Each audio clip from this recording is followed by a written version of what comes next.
Hello, this is Isaac Hernandez.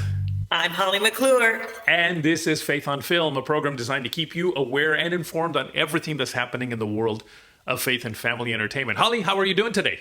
Doing great and glad to be with you, Isaac. I'm excited for this show. This is going to be an interesting show because it technically is a follow-up to last week's show, which kind of got us a lot of response. And it's talking about one of my favorite movies of all time, Top Gun Maverick. Yes. But before we do that, I do want to give a little bit of an update on the other movie that we really dealt with a lot last week, which was Doctor Strange. And I remember we just talked about how dark it was, and really not just dark, it was demonic, wasn't it? Demonic. Evil. Yeah. So my brother-in-law, his son wanted to go see the movie, and so he called his dad and said, "Hey, let's go watch this movie." So he went to see the movie, and as soon as it was over, he called up my wife and said, "I just went to go see this movie, and I got to tell you, it was the most demonic thing I've ever seen." So my wife tells him, "Well, didn't you watch Isaac and Holly's show this week?" You go, Gladys. Yay, Gladys. Yes. Yeah. Had he watched it, I think he may have said, "No, let's go watch, I don't know, Downton Abbey." Because that's what Faith on Film is designed to do. Not just talk about Christian film and Christian projects. Right. We're here to inform you parents and even those people who don't have kids, but you wonder what a movie's about, if you should go see it. That's what we're here to talk about, is the good, the bad, the ugly, and the important. Yeah, and we don't tell people don't go see this. For the most part, we just say, look, this is the ingredients that are in this movie, and you decide, like you always say, choose your movies wisely. To do it wisely, they have to at least know what's in it. So that's right. That's what you do. That's what you've done for years. That's what you're an expert at, and that's why I'm so glad you're on this show now regularly. Thank you, Isaac. I love that you love that we're together again doing this, because this is fun talking about our favorite thing, movies, but also helping people. And if we help one person, save one person from not going to see the garbage, and then that's worth it, because we've saved one person from not opening their eyes and maybe their soul and heart to stuff they don't need to. Yeah, and usually the movies that you review and you kind of let people know what they're about and let them decide are movies that have things like, I don't know, bad language, nudity, lots of sex, whatever, lots of violence. But on this one, Doctor Strange, I think we really wanted to make sure people really knew what was in there, because it goes beyond just this stuff. It was just a real, again, and we keep saying there's a real demonic content to it. It was dark and it was agenda driven. It had a strong gay agenda theme to it, which, we said on the show, we're not judging anyone in that category, but we know that some people don't like to see that in movies and others love seeing it in movies. So we simply tell what's there and make people make the choice for themselves. Yeah. And the other thing too is, I'm glad that I didn't have to go see it. I wouldn't have gone anyway. That's not my type of movie. But I'm glad that you're the one that has to endure these kind of movies. and honestly, because someone asked me about this. He said, "Well, don't you see dark things and it stays with you?" I said, "No. Years ago, that's why I feel like God called me to this. I asked the Lord, you know what? Take it away from me so that I don't dwell on it. I don't think about it. Just remove it so that it's not there and it bothers me." And truly, it doesn't. That's the gift I've been given, is that I can discern and go through and see. I'm not callous to it. I recognize it, but it doesn't stay with me. It doesn't go into my spirit where it depresses me or anything. Well, you know what? As you said that, I just felt impressed that we really need to ask the audience to just keep you in prayer constantly, because I think, you are putting yourself out there behind enemy lines, and you definitely need God's protection. So, folks, just, it just hit me as she said that. Just pray for Holly, because she's doing this for you. She's doing this for you. So keep her in your prayers, that God will always protect her as she sees these absolutely horrible things.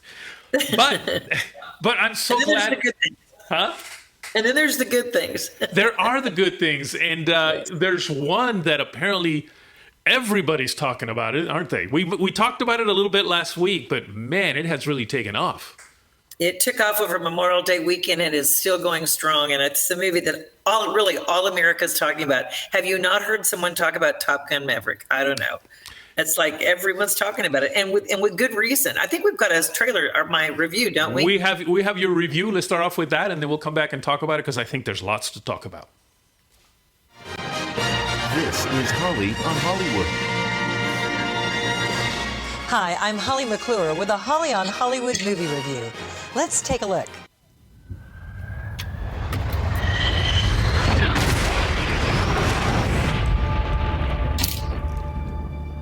What do we have here? Top Gun Maverick stars Tom Cruise as Captain Pete Maverick Mitchell, who's brought in to train a special group of Top Gun graduates for a high-risk mission.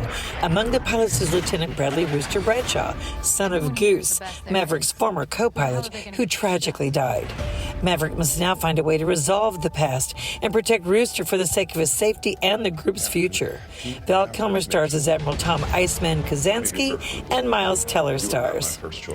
36 years after the original, the PG-13 is a tale of redemption that honors the classic. There is some language, intense aerial combat scenes, breathtaking action, authentic stunts performed by Cruise and other actors, and a love interest played by Jennifer Connelly, but no nudity or sexual situations.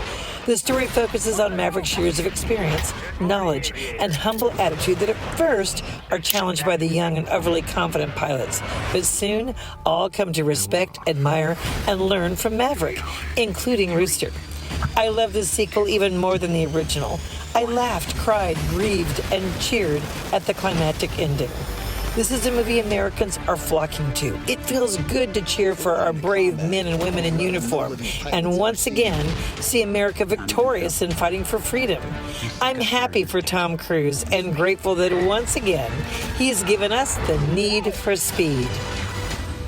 My dad believed in you. I'm not going to make the same mistake.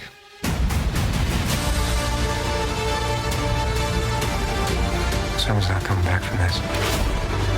Those are your pilots. Anything happens to them.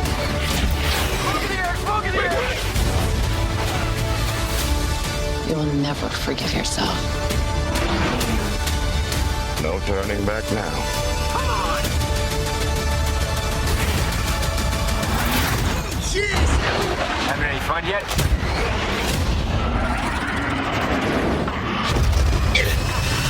Remember to choose your movies wisely.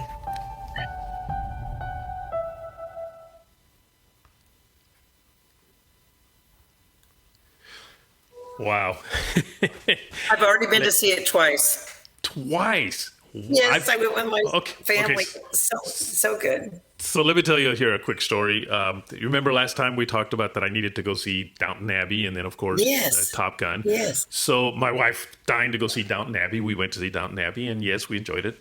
And then she agreed to go to see Top Gun with me just because we like to do things together all the time. And so she thought she was going to basically take a nap during the movie, okay? She said, I'll just sleep while you watch the movie. She absolutely loved it. Absolutely loved it. Was just at the edge of her seat. So I almost felt like, man, am I going to get a heart attack here? Because this is intense. But yeah, definitely a movie. Chicks, you will love this movie. Just go watch it too. It's not just a movie for guys. It is a movie for men, women, teens, and kids who love flying and the patriotic spirit, seeing our men in uniform fight for America and freedom. I love that story about Gladys. She actually thought she could sleep during the movie. That's the part that cracks me up. Yeah, I have no idea how she thought she was going to sleep through this movie. Obviously, just because of the action, all the jets flying, all the noise, and we didn't even go to those. That theater that the seats moved. She knew she was going to do that. But it was still very intense. So, nope, no sleeping. But she did. But actually, more than just not sleep, she enjoyed it. She really enjoyed it because it has a great story. Yes, it has a great story. And it's the kind of movie that you can take young, old, all ages to, and they're going to enjoy this movie. It made $160 million on Memorial Day weekend, which was the largest box office opening for Tom Cruise in a movie ever. And it just is now topped up about $274 million and still going because we're heading into another weekend. So this is the biggest top grossing movie of all time for domestic wise for Tom Cruise. The only other one was War of the Worlds, and he's already surpassing that. So this is not only a good career move for him, a good movie, but in this storyline, the difference of the original Top Gun, if any of you saw it, the cocky young pilots, they're so cocky about what they can do, and it's all about them accomplishing things that they didn't think they could accomplish, but of course, romantic interest and just being guys in the Air Force, or excuse me, the Navy. But this one, is a humbled Tom Cruise's character of Maverick. It's a Maverick that's been through life and he's seen life, and that keeps getting asked, why are you just still a captain? Why haven't you climbed on up? He goes, yeah, that's a mystery. I mean, you know there's reason why he hasn't moved up. You know that he's been a problem. They kind of revealed that with his record, but it's well known, known that he basically, had kind of really not desired to go on and go ahead. And you think, well, that's probably because of Goose's death. And it's really shown throughout the movie. He keeps saying, Goose, what do I do? Goose, what do I do? He talks to him. You can tell his death affected him probably for his life, his career. And then he saw Goose's son come up through the ranks, Rooster, and he tried to protect him, because he didn't want him to meet the same fate. So there's a good storyline there about the generation. You see flashbacks of Meg Ryan, and you see flashbacks of when they were young. So they pull from the original Top Gun movie. They build the storyline about the cocky pilots that are still this day. But there wasn't really the mean spirit there that was kind of in the first movie. Yeah. Really is more of a, I think, don't you think, Isaac, they didn't have the guys were competing with each other, but they weren't mean to each other. Right. They weren't trying to put each other down. Everyone was very supportive. So a supportive team, supportive people who eventually really respect Maverick and respect who he is and what he does, and follow him because he literally shows them how to save their life. He saves the program and he shows them how to save their lives. And so it's just got a lot of more emotional depth than the first one. So if you saw the first one, you're like, yeah, I don't know, I've seen it before. You haven't. You've not seen it before. Trust me, right, Isaac? Interestingly enough, when we came back, Gladys said, you know what, I don't remember the first one. She said, I don't even remember if I saw it. So we figured, well, let's check it out. So we watched the movie, and yes, we did see the difference. And yes, well, I remember that it was a good movie. It was, again, that was a fun movie for guys. But we realized that this one was better. It really was better. It was a fun movie for girls too. Take My Breath Away. Are you kidding? Everyone was singing that song all through the 80s. Take my breath away. Oh my gosh, we sang that song. The girls were loving that song. And that's another thing. That's another thing. The romance in this movie is harmless. There's no nudity. There's no sex. You don't have to worry about your kids seeing that. Yes, there was a little bit of language from the military guys, but it didn't feel overt where I was offended, and there wasn't a lot of GDs. There wasn't a lot of things in there that could have been. I'm telling you, Tom Cruise played it smart. He knew that, and boy, he made this movie, guys, before COVID. It was supposed to have been released in 2020 that summer, but COVID hit. And he promised the guys that were in the movie, he said, you will all get to walk the red carpet. I will not let this movie be released until it's in a big theater, until it's done on the big screen, which, by the way, if you can go watch it on a big screen. Like Isaac said, don't do the one necessarily with the seats shake. But IMAX, did you know that IMAX, you get another 23, I think, inches or frames? You get another 23 frames in an IMAX that wasn't on a smaller screen or on the other screens. So you actually see more of the movie. Yeah, you get to see more of the movie in IMAX. So I just am telling you, this is a movie. And I think for the men and women who remember how patriotic we were at one time in this country, who love America, who remember what the 80s was like when we had a president we really liked and admired, and, you know, the whole nation felt that way and we were all supportive, especially with the Navy. This is one of those movies that lets you feel proud in a lot of areas. Funny thing, small note, he on his promo, on his jacket, and I think it was Taiwan and South Korea, he had, emblems, patches. Well, the Chinese said, take it off. We don't want that on there. So they took it off to promote it for trailers. Well, guess what? Stayed on. Tom Cruise kept it on his jacket in the movie, and China saw it, and now they banned it so it can't be seen in China, which would be about $80 million it'll cost them, but they don't care. It stayed on. Tom Cruise said, no, we're keeping that on there. So I just love it. It's like every little thing along the way. And especially the fact that Val Kilmer got to be in it and he fought for him to be in it. So you see that. Also, I think is interesting, Isaac, Warner Brothers just announced that they're redoing everything to focus on Superman. And they want Henry Cavill to play Superman. There was a black Superman in line. There was another Superman that was kind of an iffy one. He scrapped them all, the head of Warner Brothers, and said, no, we're going to bring back and focus on Superman, and we're going to have Henry Cavill. You know what that tells me? That tells me they see the patriotism. They see the box office. They see how people love America. They see how people want a hero that stands for what's right and wrong. I'm telling you, studios, that's my first hint, and I think that's directly, you could argue a bit, I think that's directly because of Top Gun, that's happening. Wow. So you think maybe that trend is now going to Are you kidding? When theaters are seeing how all their woke movies and their evil movies, like, yeah, Doctor Strange did well because it's Marvel, but other movies that have come out that are woke and all this and all that have not done well at the box office. And so studios were saying, well, you can't get audiences back because of COVID. You can't get them back to the theaters. You think this proves that audiences will go to theaters if you have a worthwhile movie there. And that's what shook up the whole industry right now. They're all re-looking at the movies that they're releasing, and they're rethinking because they realize, guess what? Patriotism is in. Yeah. Wow. There is hope. There is hope. There is hope. You don't think Marvel will eventually catch on and say, you know what, maybe we better switch? Well, I tell you this, Disney better catch on, because Disney has announced they're going to be very woke and they have an agenda, blah, blah, blah. They better catch on because people will vote with their box office.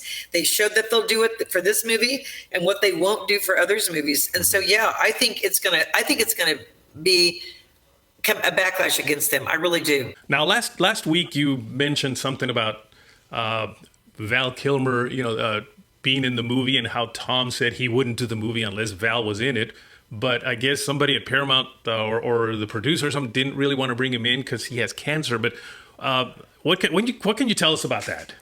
Well, that's right. What happened was that Jerry Bruckheimer had said, well, Tom Cruise had come to Jerry Bruckheimer and said, I'd like to have Iceman in it. And he said, well, he's got cancer and he can't really speak well. And there's no way we can do a part for him. And he said, no, I really want him in there. And unless you have Val Kilmer, unless you have Iceman in there, I'm not going to do the movie. He goes, you have to have him in there because you have to show that rivalry, how those two came back together.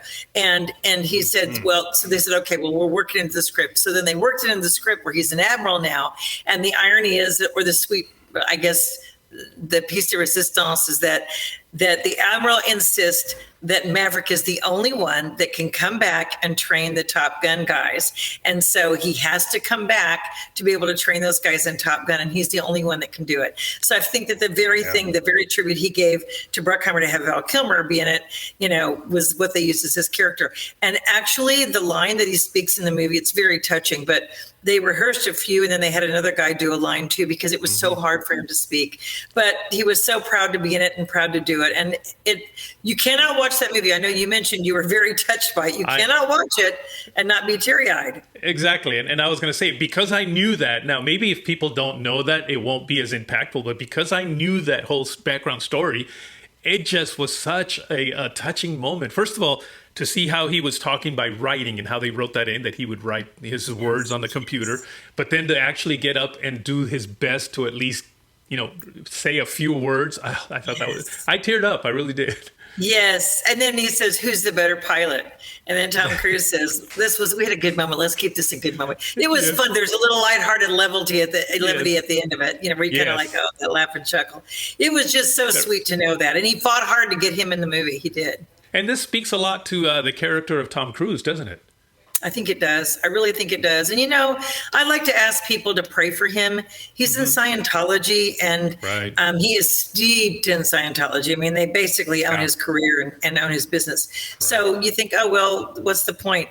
But people, I can see a difference in Tom Cruise's character, and I can see a difference. And I'm sure he was well instructed, well groomed, and very secure with how he was going to handle everything before he got out there, because he knows he is one of those people that if he makes a mistake or does anything goofy or whatever, it's going to go against him. There's the critics out there. Right. But I mean, the character from the movie, from his character on down, he's had such class the way he handled it. And it was such humility and redemption and a softness to his character. And I think men will relate with that. Yeah, no, absolutely. And there was something else that kind of caught my eye, and this speaks to actually the person doing the casting, but the guy that they picked to play Goose, is it Goose, the original character? The guy that they play, the guy they picked to play his son almost looked exactly like, it looked like it could have literally been his son. Miles Tilner. The funny Did thing you pick is, up a on little funny note on Miles Tilner is he doesn't have a mustache, and so Jerry Bruckheimer and they like CGI'd a mustache on him No and then way. sent it to Tom so that they'd say, "Look how he looks with a mustache," because he didn't have a mustache when he auditioned, and they were like, "Look, he looks exactly like him with a mustache." So it's funny that they put that fake mustache on him so he could get the role, but the part. That's but yeah, Yeah, yes, it is. He did. When I was looking, I'm like, wait a minute. Could that be actually his son that's also an actor or something? Because he just looks identical. It did. It looked like that. I think it's funny. And it's just still, but while this airs in the next few days and next few weeks, it's the box office is breaking. It's still going crazy. People are still flocking to see it. It and is. repeat. And the left is going crazy over that. They can't say a thing. They can't talk bad about it. They can't say anything bad about the patriotism. They can't talk bad about the military. They can't say a thing. This is a movie where people get to stand up and cheer for what we know America represents, for what we know it is. And I'll tell you another movie they're going to be cheering for in very soon, this week actually, in the next week or two. Jurassic World Dominion is opening up. Now, this is the next big, and it's probably going to rival Top Gun. It's the next big box office you're going to see for the summer, and everyone is waiting. This is unique because it brings back the original cast from the very first Jurassic Park. It has, of course, Chris Pratt and Bryce Dallas Howard. They play the leads they have for the last few movies. But the first Jurassic Park, not Worlds, but Park. They have Sam Neill, Laura Dern, Jeff Goldblum, who were in those first couple, and it brings them all back together because, of course, now the dinosaurs, the Isle, was destroyed and the dinosaurs are free. So now it's all over the world. Predators, is it man the predator or is man hunted? That's the thing now. And it's the frightening, scary thing. So this is going to be huge, a big movie. Interesting that you bring it up because guess what? What? I happen to have the trailer for it loaded up. Oh, all right. It's exciting. It's exciting. Well, I'll tell you what. Let's check it out then. Okay.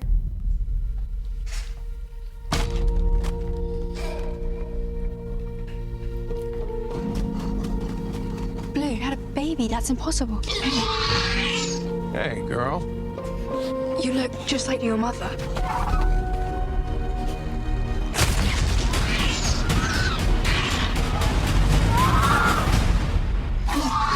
I promise you, I am going to get her back.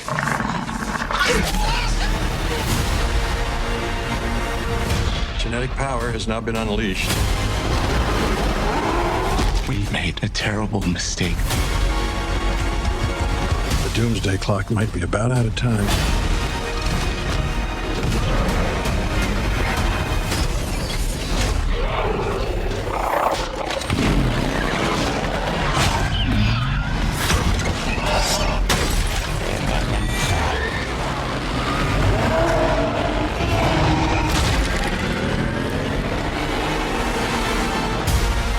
If our world's gonna survive, what matters is what we do now.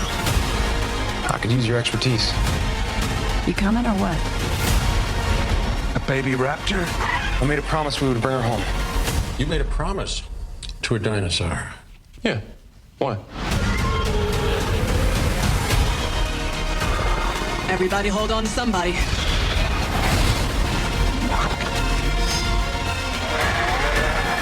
That can't be right.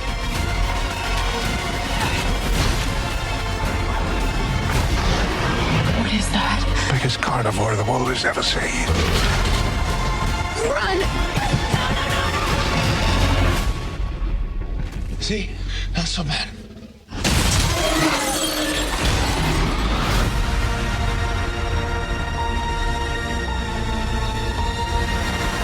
I think it's going to be so good.